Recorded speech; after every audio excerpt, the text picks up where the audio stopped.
ሴቶችስ ለምን ያማግጣሉ? ችት ያደርጋሉ? ስውር ምክንያቶች። ስለ ክህደት ሲወራ ብዙ ጊዜ ጣት የሚቀሰረው ወደ ወንዶች ቢሆንም ሴቶችም ወደዚህ ስህተት የሚገቡባቸው የራሳቸው የሆኑ ስነ ልቦናዊ ምክንያቶች አሏቸው። እስቲ ዋና ዋናዎችን ነጥቦች በዝርዝር እንመርምራቸው። የስሜት መራብ። ለሴት ልጅ ወሲብ የሚጀምረው ከአእምሮዋና ከልቧ ነው። በትዳር ውስጥ አጋሯ ስሜቷን የማይረዳ የማይደልላት፣ እንደ ዕቃ የሚቆጥራት ወይም ቤት ውስጥ አለች አይደል ብሎ ቸል የሚላት ከሆነ በውስጧ ትልቅ ባዶነት ይፈጠራል። ሴት ልጅ ተሰሚነትና ልዩ መሆን ትፈልጋለች። ያንን የጎደላትን ትኩረት፣ አድናቆትና እንክብካቤ የሚሰጣት ሌላ ሰው ሲመጣ መጀመሪያ በልቧ በኋላም በአካሏ ልትሸነፍ ትችላለች። የበቀል ስሜት። ይህ በጣም አደገኛና የቆሰለ ልብ የሚወስደው እርምጃ ነው። አንዲት ሴት ባለቤቷ እንደከዳት ስታውቅ የሚሰማት የክብር መጎዳትና ዝቅታ በጣም ከባድ ነው። ያንን ህመም ለመወጣትና እሱ እንዳደረገው እኔም ማድረግ እችላለሁ፣ እሱ እንደጎዳኝ እኔም እጎዳዋለሁ በሚል ቁጣ ወደ ክህደት ትገባለች።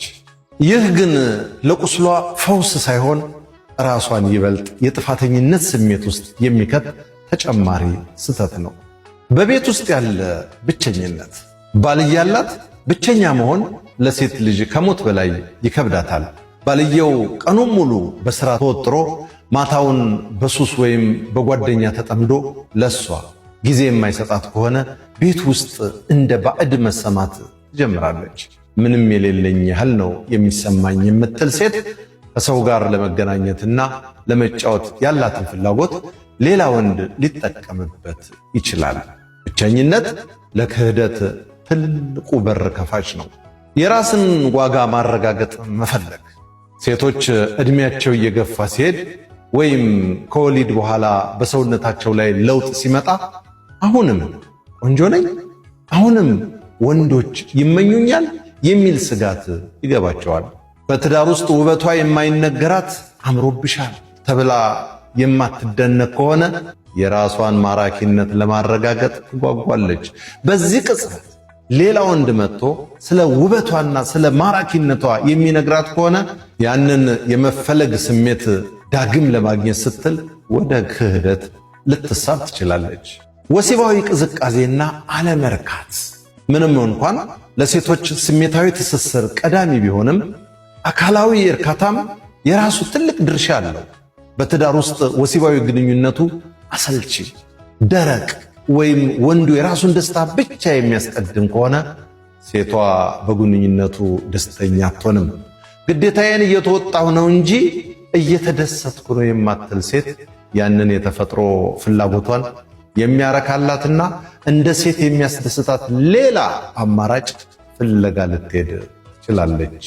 ወዳጄ፣ ለማጠቃለል ክህደት በየትኛውም ወገን ይፈጸም ውጤቱ የትዳር መፍረስና የልብ ስብራት ነው። ችግሮችን በውይይትና በትዕግስት መፍታት ካልተቻለ በክብር መለያየት ከክህደት ይሻላል።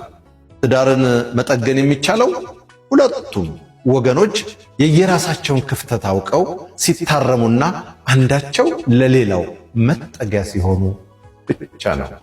እናንተስ ምን ትላላችሁ? ሴቶች እንዲከዱ የሚያደርጋቸው ትልቁ ምክንያት ምንድን ነው? በትዳር ውስጥ የትኛው ክፍተት ነው ይበልጥ ሴቶችን ለዚህ ክህደት የሚያበቃቸው? በግልጽ ኮሜንት ላይ እንወያይበት። ምርጥ መጣጥፎች እንዳዘጋጀው በለጠ ሸቴ ዘሀገረ ኢትዮጵያ እንዳቀረበው